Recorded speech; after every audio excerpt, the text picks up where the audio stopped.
el 9è punt de l'ordre del dia és la interpel·lació al Govern sobre l'energia nuclear, presentada pel subgrup parlamentari de Solidaritat Catalana per la Independència del grup mixt. Té la paraula per la seva exposició l'il·lustre diputat senyor Antoni Strubell.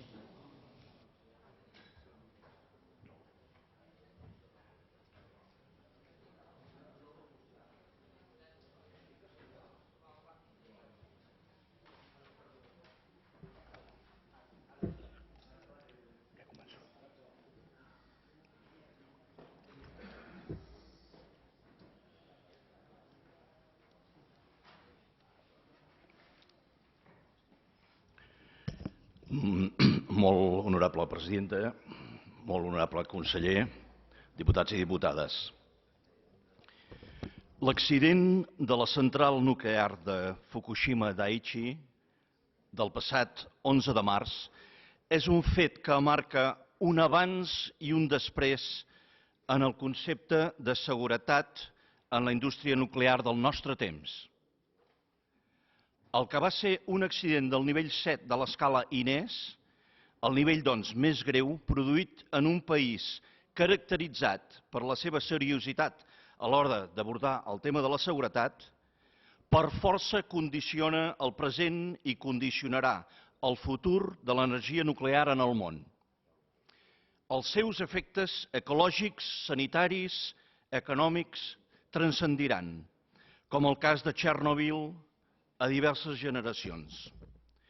Com a conseqüència immediata més cridanera, cal apuntar que la més gran víctima de Fukushima ha estat el mite de la seguretat de la indústria electronuclear.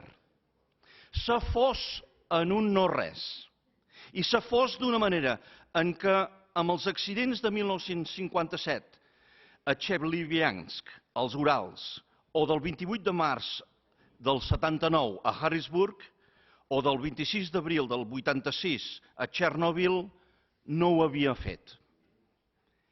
Ara l'accident de Fukushima, amb efectes sobre amples zones del territori del Japó, amb uns efectes econòmics desastrosos, demostra que una mena d'episodi que se'ns deia era impossible que es produís, no sols és possible, sinó recurrent, d'una freqüència matemàticament calculable fins i tot. Un accident greu es produeix una vegada per cada 2.000 reactors any. És evident, senyores i senyors diputats, que si s'incrementa el parc nuclear mundial i s'allarga la vida de les centrals nuclears actualment en funcionament, de 40 a 60 anys, com pretenen alguns irresponsables, aquesta probabilitat s'incrementarà encara. I en aquesta tòmbola, o més ben dit, en aquesta ruleta russa nuclear, Catalunya hi pot tenir molts números per sortir-ne mal parada, ja que no debades és una de les nacions més densament nuclearitzades del planeta i amb més freqüència d'incidències de tot el parc nuclear de l'estat espanyol. I un accident greu es pot produir o per causes naturals, un seisme o una gran inundació, per exemple, com per una falla humana o tecnològica, pel xoc d'un avió sobre l'edifici de contenció o sobre les desprotegides piscines que acumulen grans quantitats de combustible irradiat o per una acció terrorista contra el reactor o contra les piscines. No són poques les causes, doncs, ni tan remotes les possibilitats que es produeixi un accident a casa nostra. Era inevitable parlar de Fukushima abans de referir-nos als greus problemes existents en el parc nuclear català, que, insistim, és el que ha tingut més incidents de tot el parc nuclear de l'Estat, segons el propi Consejo de Seguridad Nacional. Però al no tenir aquest Parlament competències sobre aquesta matèria, ens trobem absolutament indefensos per disposar de criteris propis. Hem de seguir acceptant un sistema tan perillós de fer bullir l'aigua per accionar una turbina i generar electricitat quan d'altres fonts d'energia renovable resten sense explotar degudament. Hem de seguir sense competències per controlar la seguretat nuclear, sabent que un accident com els de Txernòbil o Fukushima seria la destrucció de tot el nostre projecte nacional i de tota l'economia productiva del país. Bé, d'acord, no hi tenim competències, però crida l'atenció que el govern de la Generalitat encara no hagi requerit a un equip d'experts independents que ens indiquin quins efectes tindrà Fukushima sobre el parc nuclear català. Ho considerem una manca de responsabilitat, francament.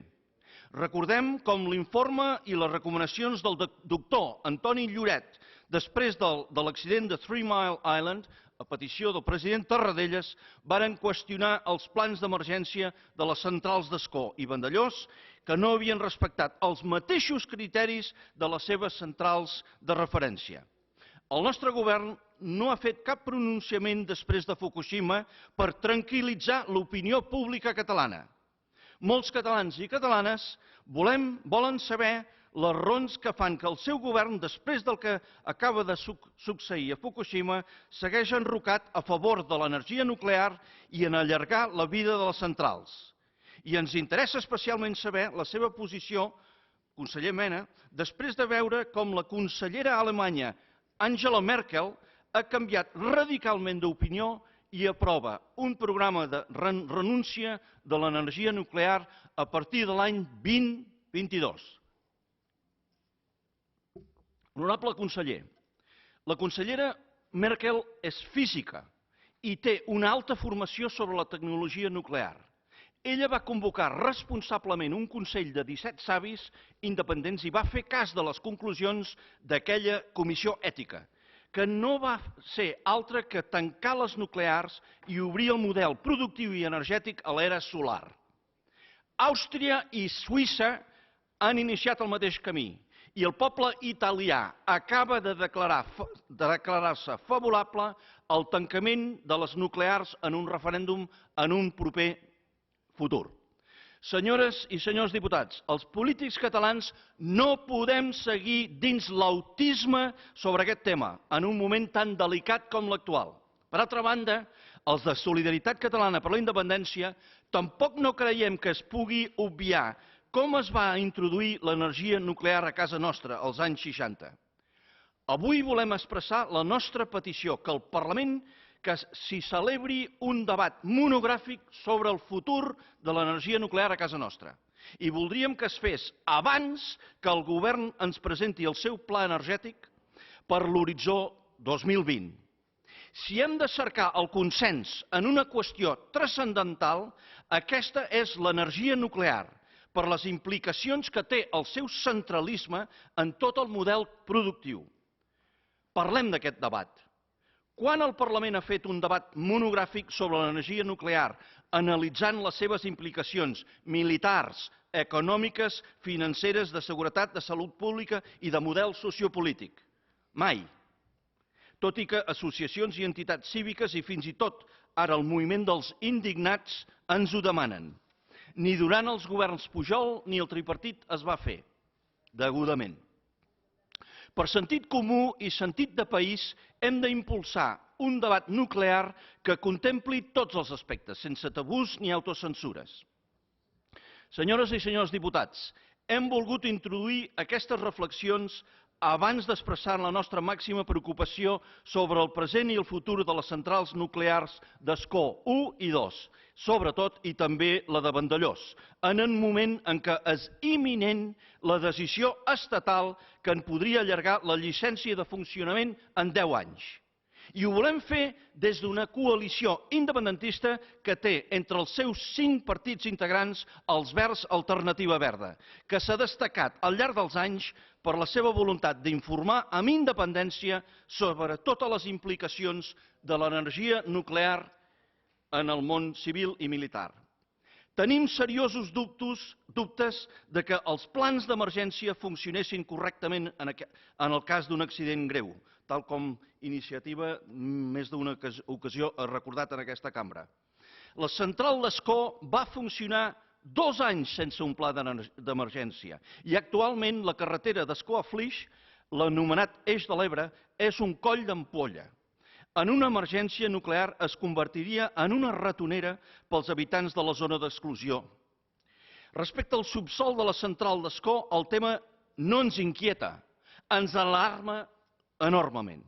Una inspecció realitzada el passat 24 de febrer pels membres del Consejo de Seguridad Nuclear i assessors de Westinghouse va detectar greus problemes de basculació, aixecament del terreny en els edificis dièsel de control i de contenció i de les torres de refrigeració. Per tant, creiem que Catalunya el que necessita amb urgència és un model energètic. Amb la nostra una revisió del seu model energètic. Amb la nostra intervenció, honorable senyor conseller, nosaltres volem demanar 3 coses, i amb això acabo. Volem demanar quines mesures es prendrà per tal que el nostre país tingui les màximes garanties a l'hora d'assegurar que tots aquests factors es tinguin en compte davant la imminent decisió de renovar o no la llicència a Ascó 1 i 2. En segon punt que el volem demanar és volem saber si el nostre govern s'hi anirà posicionant a favor de la necessitat de demanar i assumir les vitals competències en l'àrea de la indústria de producció d'energia a casa nostra.